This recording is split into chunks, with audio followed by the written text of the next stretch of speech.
Begin proclaiming the new message for today. You can begin now to affirm that it's okay to have money and riches, and that you will use your money wisely. It is normal and natural for us to have more money at certain times than others. If we can trust the power within us to always take care of us no matter what, we can easily flow through the lean times, knowing that we will have more in the future. Money isn't the answer. Although many of us think that if we have a lot of money, everything will be fine. We won't have any more problems or worries. But money is truly not the answer. Some of us have all the money that we could ever need, and we still aren't happy. Be grateful for what you have. A gentleman I knew told me that he felt guilty because he couldn't pay back his friends for the kindness and gifts they gave him when he was not doing so well. I told him that there are times when the universe gives to us in whatever form we may need, and we may not be able to give back at that time.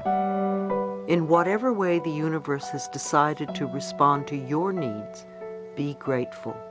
There will come a time when you will help someone else. It may not be with money, but with time or compassion. Sometimes we don't realize that these things can be more valuable than money. I can think of many people during the early days of my life who helped me enormously at a time when there was no way for me to pay them back. Years later, I've taken the opportunity to help others. Too often we feel we must exchange prosperity. We must reciprocate. If someone takes us to lunch, we immediately have to take them out to lunch. Or somebody gives us a gift, and we immediately have to buy one for them. We could learn to receive with thanks. Learn to accept, because the universe perceives our openness to receive as not just exchanging prosperity. Much of our problem stems from our inability to receive. We can give, but it's so difficult to receive. When someone gives you a gift, smile and say thank you. If you say to that person, "Oh, it's the wrong size or the wrong color," I guarantee the person won't ever give you another gift. Accept graciously. And if it really isn't right for you, give it to someone else who can use it. We want to be grateful for what we do have, so that we can attract more good to us. If we focus on lack, then we will draw it to us. If we are in debt, we need to forgive ourselves, not berate ourselves. We need to focus on the debt being paid off by doing affirmations and visualizations. The best thing we can do for people who are having money problems is to teach them how to create it in consciousness, because then it's lasting. It's much more lasting than handing them some money. I'm not saying don't give your money away, but don't give it away because you feel guilty. People seem to say, "Well, I have to help other people." You're a people too. You are somebody, and you're worthy of prosperity. Your consciousness is the best bank account you can have. When you put in worthwhile thoughts, you will reap large dividends. Tithing is a universal principle.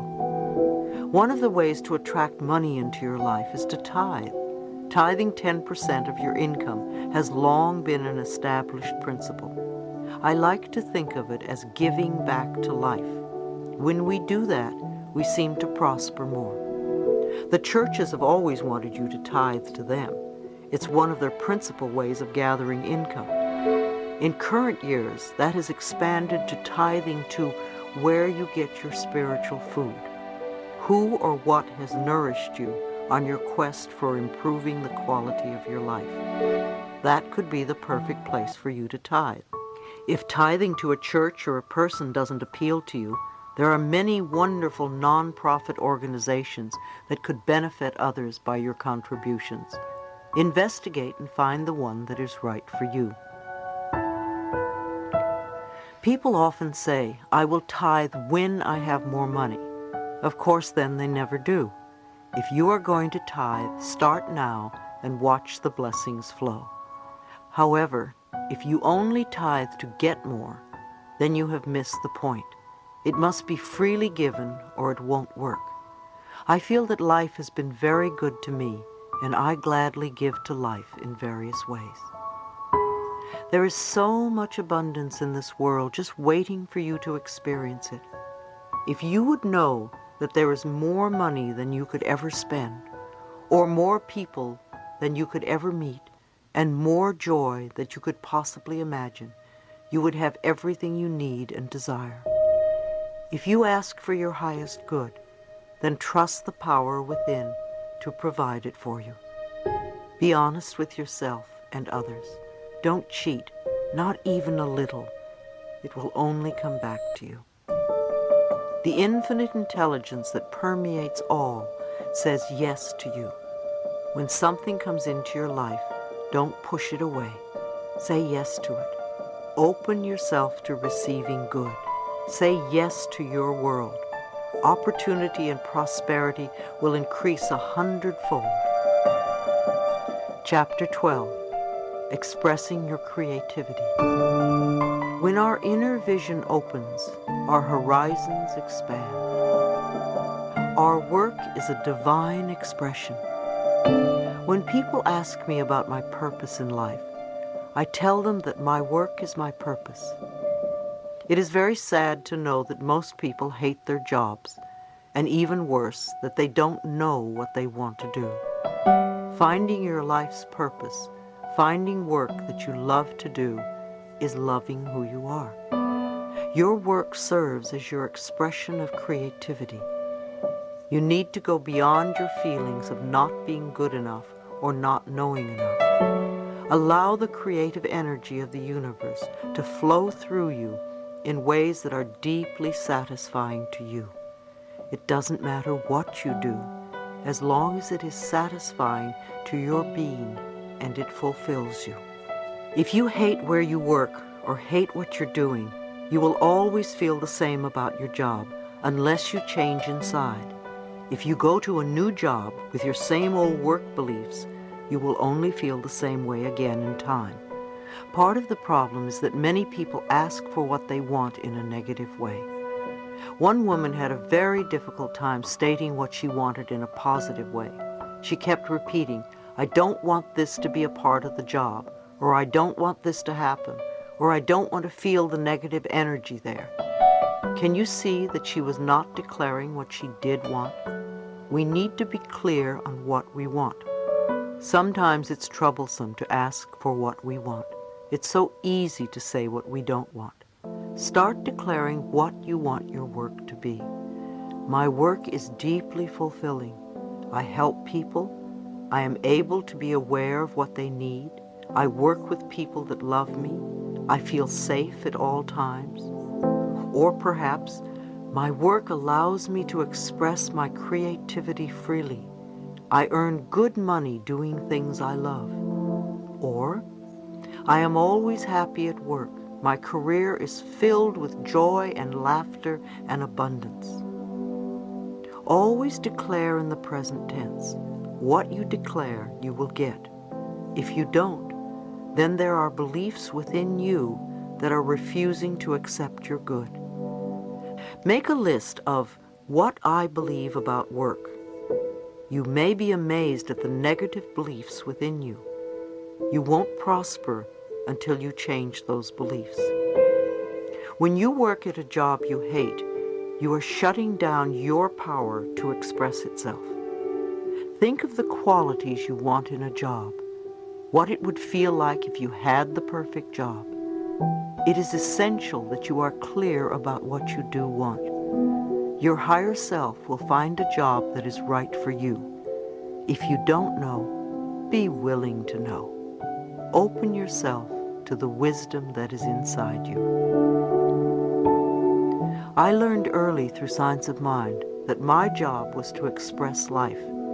Every time I was presented with a problem, I knew it was an opportunity to grow, and that the power that created me had given me everything I needed to solve that problem. After my initial panic, I would quiet my mind and turn within. I gave thanks for the opportunity to demonstrate the power of the divine intelligence working through me. A woman at one of my workshops wanted to be an actress. Her parents persuaded her to attend law school, and she was under a lot of pressure from everyone around her to go into law. However, she stopped going after 1 month. She decided to take an acting class because that is what she always wanted to do. Soon after, she started having dreams that she was going nowhere in her life, and she became miserable and depressed. She was having a problem letting go of her doubts and had reservations about making the biggest mistake in her life, which she feared she could never go back and change. I asked her, "Whose voice is that in there?" And she said those were the words that her father had told her several times. There are many people who can relate to this young woman's story. She wanted to act, and her parents wanted her to be a lawyer. She got to a point of confusion, not knowing what to do.